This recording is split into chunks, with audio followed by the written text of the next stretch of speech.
सीधे सवाल बताइए। जोर से बोलिएगा, नाथूराम गोडसे मुर्दाबाद। मैं कहता हूँ कहिए गांधी परिवार मुर्दाबाद।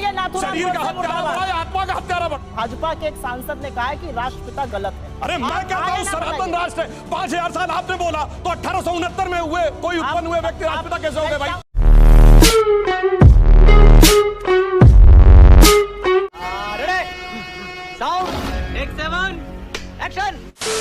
नमस्कार दोस्तों, आपका बहुत बहुत स्वागत है डिबेट टुडे यूट्यूब चैनल में। दोस्तों, ये डिबेट थी मोदी जी के 9 साल के शासनकाल के डेवलपमेंट के बारे में।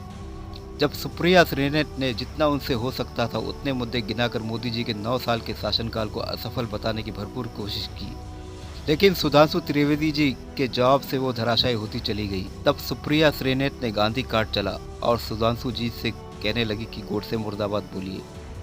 तब जो होता है वही हुआ। सुधांशु जी ने उनका फंदा उनके ही गले में लपेट दिया और बोला कि अब बोलो गांधी परिवार मुर्दाबाद। दोस्तों, छोटी सी डिबेट वीडियो है लेकिन बहुत ज़बरदस्त वीडियो है। पूरा देखते जाना, आपको बहुत आनंद और बहुत मज़ा आएगा। मेरा ये दावा है। लेता हूँ आपसे इजाज़त, मिलता हूँ आपसे अगले वीडियो में। तब तक के लिए जय हिंद, वंदे मातरम। मजा नहीं आ रहा है कि अरुण गगन पर महाप्रगति का अब ये मंगल गान उठा, करवट बदला अंगड़ाई ली, सोया हिंदुस्तान उठा। लेकिन आज आपके शो में एक बहुत बड़ी बात कही गई, मुझे नहीं लगता कि आपने मिस करी या क्या। यहां पर इस देश के एक सांसद ने, जिन्होंने संविधान की शपथ ली है, इन्होंने 1947 की आजादी को ही नगण्य कर दिया और गांधी पर ही सवाल उठा दिया कि कोई अपने आप को राष्ट्रपिता कहता है। राष्ट्रपिता अपने आप को महात्मा गांधी ने नहीं कहा था। राष्ट्रपिता की उपाधि उन्हें सुभाष चंद्र बोस ने दी थी, ये याद रखिएगा आप। और गांधी पर सवाल उठाने वाले आरएसएस के लोग ये भी याद रखिएगा कि जब विश्व में जाते हैं ना तो नतमस्तक गांधी के आगे ही होना पड़ता है, शीश गांधी के आगे ही झुकाना पड़ता है और मान्यता और वैधता गांधी से मिलती है। अगर ऐसा नहीं है तो जाइए, लगाइए अपने आरएसएस वालों की एक फोटो और जाइए ऑस्ट्रेलिया और चीन और जहां भी जाते हैं शीश झुकाइए। 75 नहीं है कोई।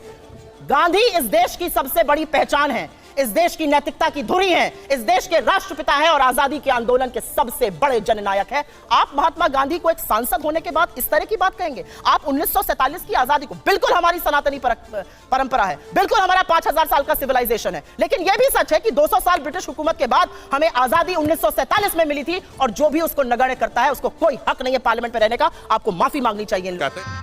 गजब बेइज्जती है। हम तो इस देश को भारत माता मानते हैं। अब जो माता का पिता अपने को मानता हो वो इस बात के ऊपर विचार कर ले, बस यही अंतर है। और इनके मुंह से एक और बात निकली कि 200 साल की गुलामी, 200 साल की गुलामी, यही तो अंतर है। अरे गुलामी 200 की नहीं 800 साल की थी। अगर 200 साल की गुलामी थी, छत्रपति शिवाजी महाराज जिससे लड़ रहे थे वो संघर्ष नहीं था, महाराणा प्रताप लड़ रहे थे वो संघर्ष नहीं था, गुरु गोविंद सिंह लड़ रहे थे, यही अंतर है। इसीलिए मैंने जहां पहली बात कही थी, पहली बार एक ऐसी सत्ता आई है जिस पे विदेशी प्रभाव नहीं है। यह विदेशी प्रभाव है कि 200 साल की गुलामी में ही चलते रहते हैं। आपके शो पर यह बड़ी बात हुई है कि भाजपा के एक सांसद ने कहा है कि राष्ट्रपिता गलत है। अरे मैं कहता हूं सनातन राष्ट्र है। 5000 साल आपने बोला तो 1869 में हुए कोई उत्पन्न हुए व्यक्ति राष्ट्रपिता कैसे हो गए भाई? पानी पीजिए। अरे भाई मैं तो कह रहा हूं ना, 5000 साल की सभ्यता थी ना। आप पहले ये बताइए, राष्ट्रपिता कहना उनको गलत है या सही है? हाँ, मैं बिल्कुल बताता हूं। सुनिए, भगवान क्या सही? हाँ या ना में जवाब देना। बिल्कुल, मैं बोल रहा हूं, जवाब तो सुनिए ना। जवाब जलेबी में गांधी जी का, महात्मा गांधी की बात हो रही है। गांधी जी का राजनीतिक दर्शन क्या था? राम राज्य। गांधी का जवाब दीजिए। अरे सुनिए तो पहले, मैं डिस्टर्ब नहीं किया आपके बीच में। गोडसे आप क्या सुनिए तो भाई, से बोल डालो और आप यहां पे मुझसे आके बेकार की बात जवाब सवाल पूछा। ये है नाथूराम गोडसे की बात, मेरे बगल में जिंदा है, आपके सामने जिंदा है। तो हड़बड़ाइए नहीं। गांधी जी का नित्य का भजन था रघुपति राघव राजा राम। गांधी जी का अंतिम शब्द था हे राम, जो समाधि पर आज तक लिखा है। और भगवान राम ने क्या बोला? जननी जन्मभूमिश्च स्वर्गादपि गरीयसी। यदि वो इस देश को अपनी माता मानते हैं तो आप कैसे कह रहे हैं कि उनसे, राम से ऊपर उनका कोई पिता हो गया? अब दूसरी बात मैं कहता हूं, और आपने तो 2007 में कोर्ट में हलफनामा दिया कि भगवान राम काल्पनिक थे। गांधी की आत्मा की हत्या की आपने। शरीर का हत्यारा मैं कहने को तैयार हूं कि उसको मुर्दाबाद कहिए। आप कहिए आत्मा का हत्यारा गांधी परिवार मुर्दाबाद। बोलिए, मैं बोलने को तैयार हूं। जिसने गांधी की आत्मा राम को कह दिया कि वो थे ही नहीं, यानी महात्मा गांधी के समाज पे लिखा है राम गलत है, झूठ है। बोलिए। आपके सामने मेरे दो सिर्फ सीधे सवाल हैं। सीधे सवाल बताइए। जोर से बोलिएगा, नाथूराम गोडसे मुर्दाबाद। मैं कहता हूं कहिए गांधी परिवार मुर्दाबाद। शरीर का हत्यारा बड़ा, आत्मा का हत्यारा बड़ा। बोलिए। ये बड़ी अच्छी बात कही आप। बोलिए। शरीर बड़ा कि आत्मा बड़ी?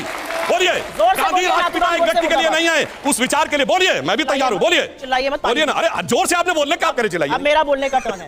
ये है आरएसएस की सोच और ये है नाथूराम गोडसे के वंशज जो आज भी गांधी को क्षण क्षण मारते हैं। ये कालीचरण से कम नहीं है, इस देश के सांसद हैं, इस पर मुझे दुख होता है।